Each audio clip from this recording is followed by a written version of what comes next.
So ibig sabihin, parang anong nangyayari, nagiging duplication po ito ng trabaho na rin sana ng PhilHealth, pero ang kaibahan lang, may guarantee letters from the politicians.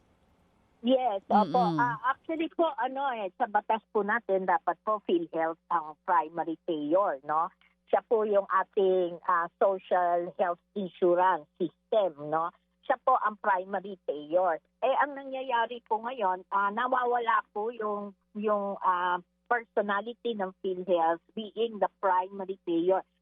Nagkakaroon ho tayo ng iba't iba pang ahensya o iba't ibang opisina na magbabayad, no, na maging payer. So hindi morally hindi po siya tama, no, na yun ho sarili nating taxpayers money ay mapupunta kung saan-saan. Tapos nakikilala kadalasan po ay siyempre nagagamit ito ng ating mga politiko para ho sila ay maboto sa mga during sa mga eleksyon. Mga kapatid, brothers and sisters, saan ka pa? Dito na tayo sa totoo.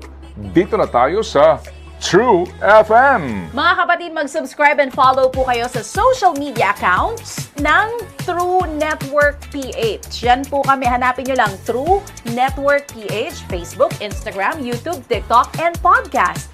Mapa Apple or Spotify man yan, mahahanap nyo kami. Lahat ng mga napapanood at napapakinggan nyo po sa programa, nasa social media accounts namin yan. So, paano mga kapatid? See you sa social media!